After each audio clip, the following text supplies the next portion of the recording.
नमस्कार, आदाब, सत श्री अकाल। आप सभी का स्वागत है अमरेला अननोन के हम भारत के लोग इस सीरीज में। तो दोस्तों, हमारे फंडामेंटल राइट्स के इस सत्र में आज हम बात करेंगे शोषण के खिलाफ अधिकारों के बारे में, जो कलम 23 और 24 में दिए गए हैं। भारत में हजारों सालों से किसी न किसी प्रकार से शोषण और गुलामी चली आ रही है।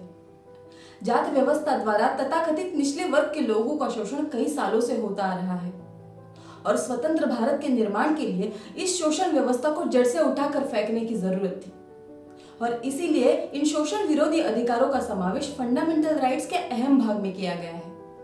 तो आइए अब हम कलम 23 और 24 को विस्तृत रूप से समझते हैं। त्याग और तप से स्वतंत्रता हासिल कर ली है। Years ago, we made a tryst with destiny. Hindustan में जितने लोग हैं सबको मिल मिल के भाई भाई की तरह के रहना है। दुनिया में ठोकरें उन्हीं को लगती हैं कि जो चलते हैं, जो पांव तोड़ कर बैठ जाते हैं उन्हें कभी ठोकर नहीं लगती। My proud privilege on behalf of women of India. Our difficulty is not with regard to the ultimate. Our difficulty is with regard to the beginning.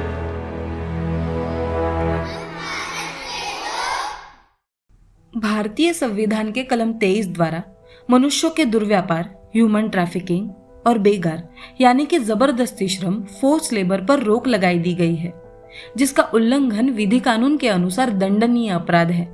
मतलब लोगों का गैर कानूनी व्यापार करना, उनको बेचना, खरीदना और उसी के साथ उनसे जबरदस्ती से मजदूरी कराना ये कानूनन अपराध है।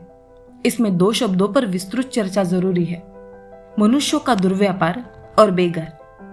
इसमें दिए गए मनुष्यों का दुर्व्यापार में मनुष्यों का वस्तु के जैसे खरीदना और बेचना, महिला और बच्चों का वेश्या व्यवसाय के लिए व्यापार करना, देवदासी प्रथा जो भारत में पुराने समय से चली आ रही है, जिसमें महिलाओं को भगवान की सेवा में समर्पित किया जाता है, और गुलामी यानी कि स्लेवरी, इन सभी का समावेश होता है।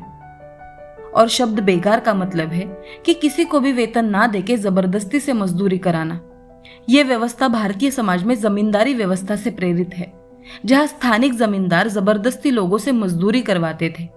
लोगों के गरीबी का फायदा उठाकर जबरदस्ती कम वेतन देकर उनसे ज्यादा काम करवाना, ये इन जमींदारों का उद्देश्य होता था। इसीलिए मजदूरों को उनके हक दिलाने के लिए सरकार ने कई लेबर लॉज लाए, जो जमींदार और कारखानदारों को मजदूरों का शोषण करने से रोकते हैं। अभी फिलहाल उत्तर प्रदेश की सरकार ने कई लेबर लॉज खारिज कर दिए गए, जिससे खुलेआम मजदूरों पर शोषण होने की संभावना बढ़ गई है। भारतीय संविधान समाजवाद के मूल्यों को महत्व देता है, जिसमें मजदूरों के हक की सुरक्षा अनिवार्य है। हमारा संविधान कल्याणकारी राष्ट्र की बात करता है, जिसमें सामाजिक और आर्थिक न्याय मिलना अपेक्षित है, और इसे ही सर्वोच्च न्यायालय ने 1981 में संविधान का मूलभूत ढांचा मतलब basic structure of Indian constitution घोषित किया। और ऐसी व्यवस्था में उत्तर प्रदेश की सरकार का यह निर्णय संविधान के मूल्यों का उल्लंघन है, जिसका कड़ा विरोध होना जरूरी है। अगला कलम है कलम 24, जो बाल मजदूरी का विरोध करता है। ये कलम 14 आयु के नीचे के बच्चों को जोखिम से भरे कारखाने, खान खदान जैसे धोखादायक जगहों पर काम करने से रोकता है। इसीलिए भारत सरकार ने कई कठोर कानून लागू किए, जैसे कि the factory act 1948, bidi and cigar workers act 1966, child labour act 1986। ये सारे कानून बाल मजदूरी पर रोक लगाने का काम करते हैं। दोस्तों, हमने कलम 21A पर बात की, जो सबको शिक्षा के समान अधिकार की बात करता है, और बाल मजदूरी उस अधिकार का उल्लंघन है, और इसी पर रोक लगाता है कलम 24। दोस्तों, हम कई बार न्यूज में देखते हैं कि फटाकों के कारखानों में आज भी बाल मजदूर पाए जाते हैं।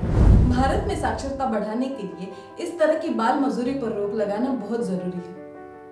दोस्तों, ऐसी लोकशाही सिर्फ नाम की ही लोकशाही होगी, जहां अब भी एक व्यक्ति दूसरे व्यक्ति का शोषण कर रहा हो, जहां बच्चे अब भी शिक्षा से वंचित हो। भारतीय संविधान के कलम 23 और 24 सिर्फ कानूनी कलम नहीं, बल्कि ये मजदूरों और कामगारों को किया गया एक वादा है कि स्वतंत्र भारत में उनका शोषण नहीं होगा। और इनका फंडामेंटल राइट्स के अहम भाग में शामिल होना ये जताता है कि किस तरह हमारा संविधान मजदूरों के हक के लिए कितना प्रतिबद्ध है।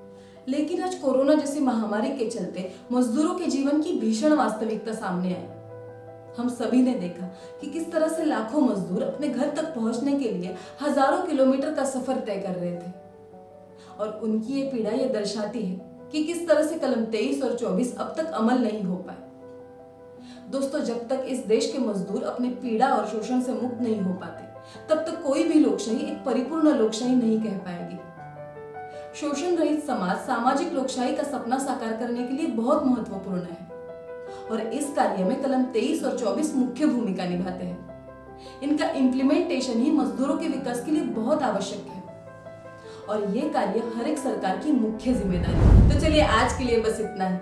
हमारा आज का एपिसोड कैसा लगा ये कमेंट सेक्शन में जरूर बताइएगा और हमसे ट्विटर, फेसबुक या फिर इंस्टाग्राम के माध्यम से जुड़ने के लिए टाइप कीजिए अम्ब्रेला अननोन। और ऐसी ही अन्य चीजें पढ़ने के लिए या फिर हमारे बारे में ज्यादा जानने के लिए आप हमारा यूट्यूब चैनल अम्ब्रेला अननोन को जरूर सब्सक्राइब कीजिएगा और बेल आइकन को क्लिक कीजिएगा।